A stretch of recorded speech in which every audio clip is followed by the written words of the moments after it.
A real thing about summer break for kids is that learning and motivation do drop off. And if you don't want that happening all summer long, it's good to heed the tips we're about to share now from Dr. Fumi Stephanie Hancock. She is a self-help author and a trauma care expert, joining us now with great ideas for keeping kids sharp all summer. Dr. Fumi, it's so great to have you along. Thank you. Thank you so much for having me. Thank you. Yes, I think this is something as parents and grandparents we worry about every year. It's like, we feel like summer kind of undoes everything that kids learn. Do you find that happens when you work with families? Absolutely. A lot of my kids are in the middle of taking their final test. So everybody's all hyped up right now. So their parents are really looking for ways that they can kind of tone things down as soon as they're done with their testing and exams. Yes, yes. Well, you gave us some tips that we're going to share and put on the screen for folks. Your first tip is to get away, which is it's a great time of year to do that when the kids are done, to give them a change of scenery. Explain a little bit more about that.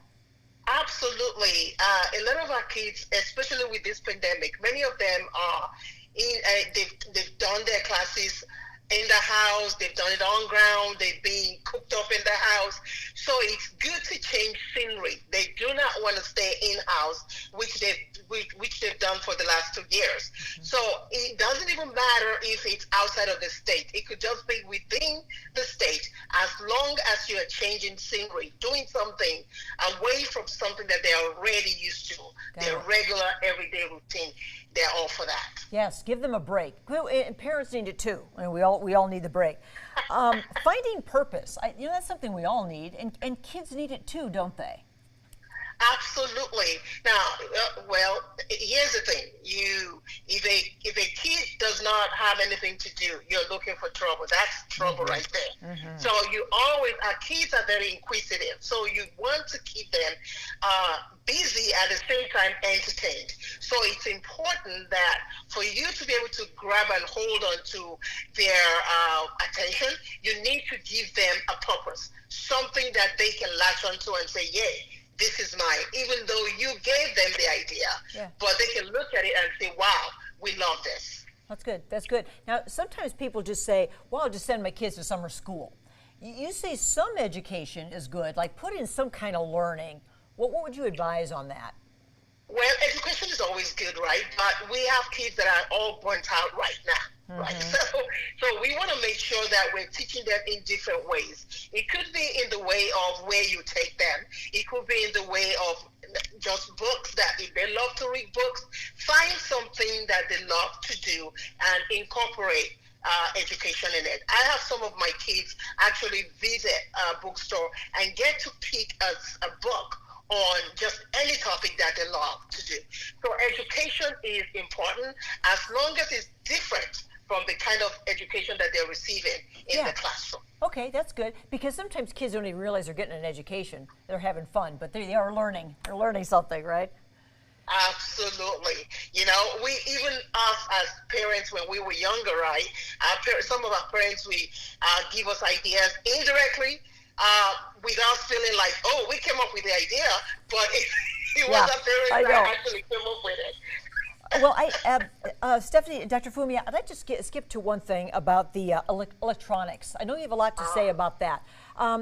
Kids and their phones now and their devices and their gaming. Well, how can you limit that? What's the best approach? Well, often what I do tell my families that I work with is, if you have kids that are into their telephones, you want to give them like maybe 1 or 2 hours after dinner. And then if you know, for example, they go to bed at 9 o'clock, you want to shut everything down around 7 o'clock, because if you do not, they're going to go in bed with their brains still very, very active. Mm-hmm. And when they're not getting enough rest, guess what? They wake up agitated, irritated, don't want to talk to anybody, don't want to do nothing. So it's important that, yes, electronics is great, but at the same time, we have to use it effectively, because if we do not use it effectively, it can literally lead to anxiety and even stress.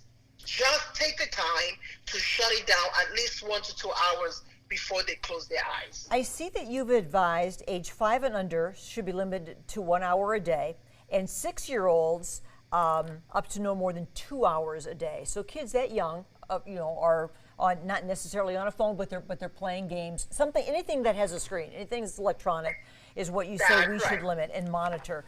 So, Dr. Fumi, we're putting your information on screen right now. You have a lot of resources on that site, and so we invite you to go visit there. And I hope you have a happy summer. Thanks for all you do in advising families and parents and kids. Thank you, Dr. Fumi. Thanks so much for having me. Yes, thank you for having me.